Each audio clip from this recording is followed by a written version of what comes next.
Welcome back to Chronicles on the Focus, the podcast that dives deep into the surprisingly fascinating histories behind everyday things. I'm your host, Bob, and with me as always, is the delightfully insightful Alice. Hello everyone. Today, Bob and I are tackling a topic sweet enough to give you a sugar rush: the king cake. Prepare for a delicious journey through history, culture, and maybe a tiny bit of choking hazard. Exactly. Who knew a simple cake could have such a rich and varied history? We're talking multiple countries, centuries of tradition, and enough regional variations to make your head spin. Did you know, Alice, that the king cake's origins might be linked to the Roman Saturnalia? No way. Saturnalia? That's wild, Bob. I thought it was purely a Christian thing, commemorating the three wise men. Apparently, those ancient Romans were just as into festive treats and hidden surprises as we are. It seems those celebrations dedicated to the god Saturn were all about longer days after the winter solstice, and included lots of feasting and merrymaking. And the hidden fève, that little trinket inside the cake? Originally, it might have been a bean,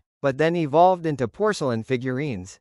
And nowadays you can find everything from tiny plastic toys to pop culture icons. Talk about an upgrade. Imagine finding a miniature Darth Vader in your king cake slice. That would make my day. And speaking of upgrades, the Mardi Gras king cake in New Orleans is a whole other level. Those gorgeous purple, green, and gold sprinkles, a standard decoration since 1872, are iconic. But did you know the filling options are endless? Cream cheese, praline, cinnamon.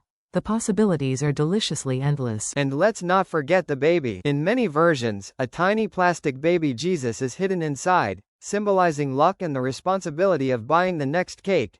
Talk about a delicious gamble. Although, I've heard some bakeries place it outside the cake to avoid any accidental choking incidents. Safety first, people. Absolutely. It's a fun tradition, but safety is key. Now, we've talked about the US and the Mardi Gras connection, but this cake is global. Portugal has its bolo rei, Spain its roscan de reis, and France has its galette and gâteau des rois, each with its own unique twist. I mean, imagine a flaky puff pastry filled with frangipane, pure heaven. It really is a testament to how a simple idea, a delicious cake with a surprise inside, can travel across cultures and centuries, adapting and evolving while still retaining its core charm. And who knew the humble king cake had such a complex and fascinating history, filled with surprises, just like the cake itself? It's a sweet story, wouldn't you agree, Bob? So next time you bite into a king cake, remember the rich history and the global traditions behind that delicious slice. Thanks for joining us on Chronicles on the Focus. Until next time, happy feasting.